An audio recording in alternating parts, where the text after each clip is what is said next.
ಚನ್ನಪಟ್ಟಣದಲ್ಲಿ ಬೃಹತ್ ಉದ್ಯೋಗ ಮೇಳ ಇಟ್ಕೊಂಡಿದ್ರೆ ಬೈ ಎಲೆಕ್ಷನ್ ತಯಾರಿನ ನೋಡಪ್ಪ, ಜನ ಅಧಿಕಾರ ಮಾಡಿ ಅಂತ ನಮ್ಗೆ ಅವಕಾಶ ಕೊಟ್ಟಿದ್ದಾರೆ. ಜನರ ಸೇವೆ ಮಾಡಿ ಅಂತ ಅವಕಾಶ, ಅಧಿಕಾರ ಮಾಡಿ ಅಂತ ಅವಕಾಶ. ಅಧಿಕಾರನ ಜನರಿಗೆ ಯಾವ ರೀತಿ ಉಪಯೋಗಿಸಿ ಜನರಿಗೆ ಒಳ್ಳೇದು ಮಾಡಬೇಕು ಅನ್ನೋದು ನಮ್ಮ ಸರ್ಕಾರದ ಒಂದು ಚಿಂತನೆ. ಆಯ್ತಾ? ಈಗ ನಿನ್ನೆ ಹೋಗಿದ್ದೆ, ನಾನು ಎತ್ತಿನೊಳಗೆ ಹೋಗಿದ್ದೆ. ನಾಳೆ ನಾಳಿದ್ದು ಅದ್ರ ಬಗ್ಗೆ ನಾನು ಮಾತಾಡ್ತೀನಿ. ಈಗ ಕೆಲವರೆಲ್ಲ ಹೇಳ್ತಾ ಇದ್ರು ಮೂಗು ಕೂಸ್ಕೊಯ್ತೀನಿ, ಕಿವಿ ಕೂಸ್ಕೊಯ್ತೀನಿ, ಬಾಯಿ ಮುಚ್ಕೋತೀನಿ ಅಂತ ಹೇಳ್ತಾ ಇದ್ರು. ನೀರೆಲ್ಲ ಚಾಲನೆ ಮಾಡಿಬಿಟ್ಟು ಬಂದಿದ್ದೀನಿ. ಟ್ರಯಲ್ ರನ್ ಒಳ್ಳೆ ಮುಹೂರ್ತ ಫಿಕ್ಸ್ ಮಾಡ್ತಾ ಇದ್ದೀನಿ. ಇವತ್ತು CMಗೆ ಹೇಳಿದ್ದೀನಿ, ಇನಾಗ್ರೇಷನ್ನು ಸದ್ಯಕ್ಕೆ ಅದನ್ನು ಪ್ರಾರಂಭ ಮಾಡ್ತೀವಿ. ಅದನ್ನು ಹೆಂಗೆ ಮಾಡಬೇಕು ಅಂತೇಳಿ ಕೂತ್ಕೊಂಡು ಮಾತುಕತೆ ಮಾಡಬೇಕು. ಕೆಲವ್ರ ಹತ್ರ ಎಲ್ಲ ಮಾಡ್ತೀವಿ. ಹಂಗೆ ಉದ್ಯೋಗ ಮೇಳ ನಮ್ಮ ಇಲಾಖೆ ಇದೆ, ಕೆಲಸ ಕೊಡಿಸ್ಬೇಕು. ಅಟ್ಲೀಸ್ಟ್ ಹುಡುಗರುಗಳೆಲ್ಲ ಹೋದಾಗೆಲ್ಲ 100 ಜನ ಅರ್ಜಿಗಳು ಕೊಟ್ಟಿದ್ರು, ಕೆಲಸ ಕೊಡಿ ಅಂತ ಅರ್ಜಿಗಳು ಕೊಟ್ಟಿದ್ರು. ಅದಕ್ಕೆಲ್ಲ ಅಪ್ಲಿಕೇಶನ್ನ ಕರೆಸಿದ್ದೀವಿ. ಇವತ್ತು ಹೋಗ್ತಾ ಇದ್ದೀವಿ. ಒಬ್ರಿಗೆ ಸಿಗ್ತದೋ, 100 ಜನಕ್ಕೆ ಸಿಗ್ತದೋ, 1000 ಜನಕ್ಕೆ ಸಿಗ್ತದೋ, ಒಂದು ಪ್ರಯತ್ನ ಅಂತೂ ಮಾಡ್ತಾ ಇದ್ದೀವಿ. ನಾಳೆ ರಾಜ್ಯಪಾಲರು ಟೈಮ್ ಕೊಟ್ಟಿದ್ದಾರೆ.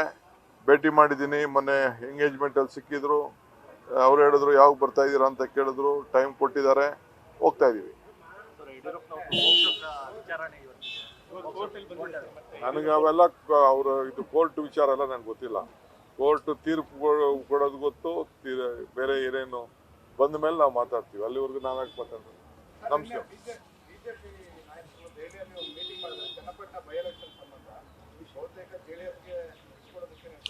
ಅಲ್ಲ ರೀ, ಅವ್ರ ಪಾರ್ಟಿ ವಿಚಾರ ನನಗೇನು ತಿಳ್ಬೇಕು?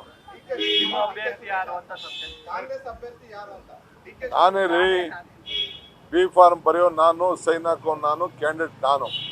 ಯಾರು ಕ್ಯಾಂಡಿಡೇಟ್ ಆದ್ರು ನನಗೆ ಓಟ್ ಹಾಕೋದವ್ರು. I am telling you on record. ನಿಮ್ಮ ನಿಲ್ಸಿದ್ರು ನನಗೆ ಓಟ್ ಅದು.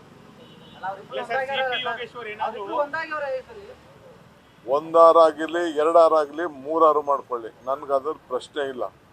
ನಾವು ನಮ್ಮ ಜನರಿಗೆ ಏನು ಸರ್ವಿಸ್ ಮಾಡಬೇಕು ಸರ್ವಿಸ್ ಮಾಡ್ತೀವಿ. ಜನರ ತೀರ್ಪು ಬಿಡ್ತೀವಿ.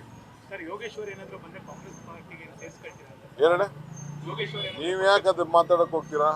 ನಮ್ಮ ಹತ್ರ ಯಾರು ಬಂದೂ ಇಲ್ಲ, ಮಾತಾಡೂ ಇಲ್ಲ, ಚರ್ಚೆನೂ ನಾವು ಮಾಡಕ್ ಹೋಗಿಲ್ಲ.